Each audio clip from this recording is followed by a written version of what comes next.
The lecture hall of the Galactic Military Academy buzzed with the quiet murmur of 200 cadets from across the known universe. Instructor Zaxthor, a decorated veteran of the Centauri Wars, stood before the massive holographic display with the bearing of someone who had seen true horror and lived to teach about it. Today, his voice resonated through the amphitheater. We discussed the most lethal planet ever catalogued by the Galactic Federation. The display shifted, showing a blue-green marble suspended in the darkness of space. It looked deceptively peaceful, with swirling white clouds and vast oceans catching the light of its yellow star. Planet designation, Earth. Located in Sector 7G, orbiting a G-type main sequence star. Death World Classification, Omega. A ripple of shocked whispers spread through the cadets. Omega classification was reserved for planets so hostile that even setting foot on them was considered a suicide mission. In the front row, Cadet Marcus Rivera kept his expression carefully neutral. He adjusted his academy uniform and said nothing. Atmospheric composition, Zaxthor continued, manipulating the hologram to show chemical breakdowns, 21% oxygen. For context, most species experience oxygen toxicity at concentrations above 12%. The atmosphere itself is caustic to 70% of known lifeforms. A Velesian cadet in the third row raised a tentacle. Instructor, surely no complex life could evolve in such conditions? An excellent observation, Zaxthor replied, his mandibles clicking with what might have been approval.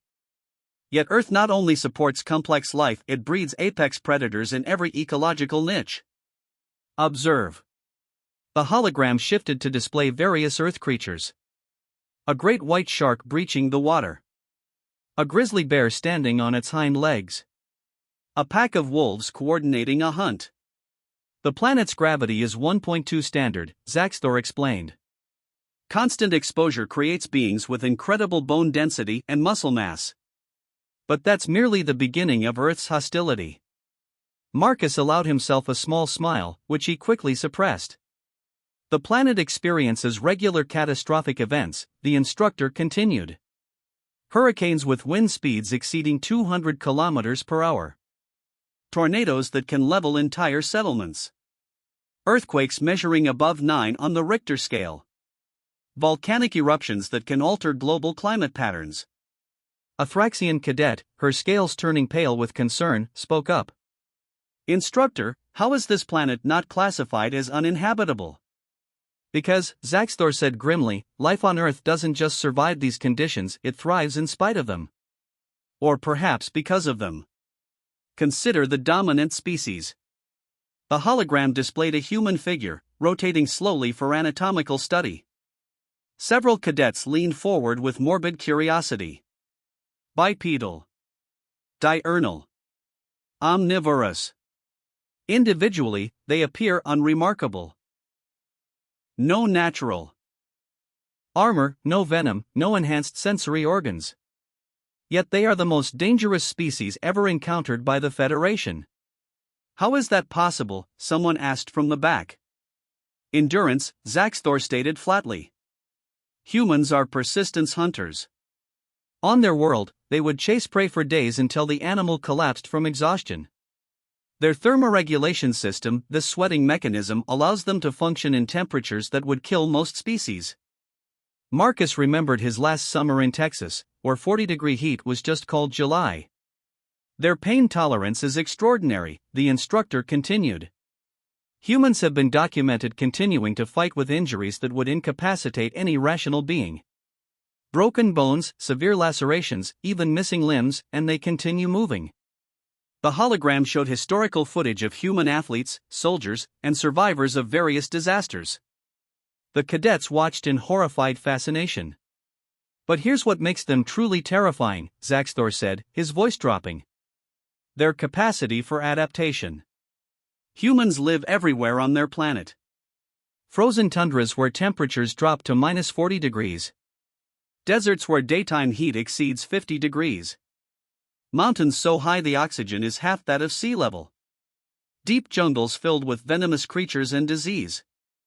Aquelan cadets' eye stalks drooped. Surely the Federation made contact? Attempted integration? We did, Zaxthor confirmed. Initial contact was educational. The human diplomatic team arrived without environmental suits. They breathed our atmosphere, ate our food, and one of them actually complained that our gravity was kind of relaxing. Nervous laughter rippled through the hall.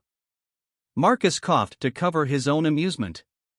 The truly disturbing part, the instructor continued, is their psychology. Humans bond with anything. They've domesticated dozens of their planet's predators. They keep them in their homes, sleep beside them, treat them as family members. They form emotional attachments to machines, fictional characters, even geological formations.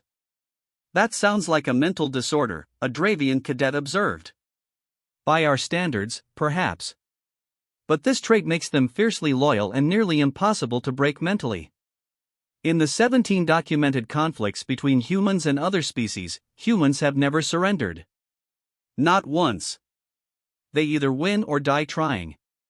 The lecture hall had gone completely silent now. Earth's biosphere has been trying to kill humans for millions of years, Zaxthor said.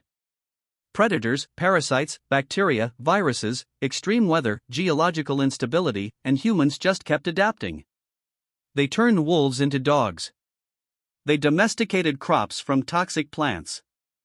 They built cities in places where nothing should survive. When Earth threw asteroids at them, they built space programs. Marcus felt a strange pride swelling in his chest, hearing his species described this way. So let me be absolutely clear. The instructor said, his voice hard. If you ever encounter a human in combat, do not assume victory. Do not underestimate them because they lack natural weapons. Do not think their small size means weakness. These beings evolved on a planet that tried to kill them every single day, and they became the dominant species anyway. Zaxthor paused, letting the weight of his words settle over the cadets. No cadet in this academy could survive 1 week on Earth without significant technological assistance. The gravity would crush your bones. The oxygen would burn your lungs. The bacteria would colonize your system. The weather would kill you. And that's before you encountered any of the actual predators. He looked around the room. Questions? Marcus raised his hand slowly. Every eye in the lecture hall turned to him. Yes, Cadet. Zaxthor checked his roster. Rivera?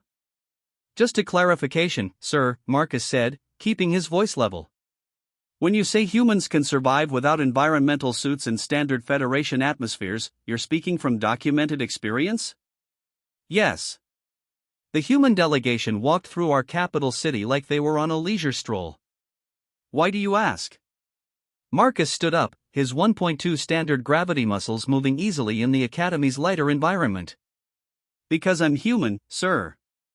From Earth. Texas, specifically. The lecture hall erupted in chaos. Cadets scrambled backward, knocking over seats. Several reached for weapons that weren't there. One Velesian fainted, its tentacles going limp. Zaxthor stared at Marcus with all 4 of his eyes, his mandibles frozen mid-click. You've been here for 6 months. We didn't, the record said you were from New Terra. Common misconception, sir. New Terra was founded by Earth colonists. I'm first generation. Born and raised in Earth gravity, Earth atmosphere, Earth everything. Marcus smiled apologetically. I didn't mean to deceive anyone. I just thought human was listed somewhere in my file. The instructor checked his datapad, his claws trembling slightly. Sure enough, species, human. He'd simply never bothered to look. You've been breathing our atmosphere, a cadet whispered in horror. Exercising in our gravity. Eating our food. Yeah, it's been great, Marcus said genuinely. The gravity is super comfortable, like the instructor said. And your cafeteria has way better variety than my high school did. No mystery meat here. Mystery meat, someone squeaked. Oh, that's just, never mind. Marcus sat back down. Please continue the lecture, sir. I'm actually learning a lot about how other species perceive my planet. We just call it home. Zaxthor stared at his human cadet for a long moment, then at the holographic Earth still rotating peacefully on the display. Finally, he did something he rarely did in 30 years of teaching. He laughed. It was a chittering, clicking sound, but unmistakably laughter. Class dismissed. I need to recalibrate my entire curriculum. And possibly my understanding of the universe. As the cadets filed out, giving Marcus a wide berth, Zaxthor called him back. Cadet Rivera, a word. Marcus approached the podium. Sir? How are you really handling the Academy's environment? Marcus shrugged. Honestly, sir? It's pretty easy. Like a vacation. I keep having to remind myself not to go full speed in sparring matches. Don't want to hurt anyone. Zaxthor made a note on his datapad. I'm assigning you as a teaching assistant for the survival course. If these cadets are going to serve in a galaxy that includes humans, they need to understand what they're dealing with. Happy to help, sir. Marcus grinned. Should I tell them about Australian wildlife, or is that too advanced? The instructor's mandibles trembled. Let's start with something simple. Like your planet's weather patterns. Sure thing. Ever heard of a hurricane? Zaxthor looked at the eager human cadet and wondered, not for the first time, how humanity had ever been classified as a diplomatic species. They were walking apocalypses who thought death worlds were home. And somehow, that made them the perfect allies. Or the most terrifying enemies.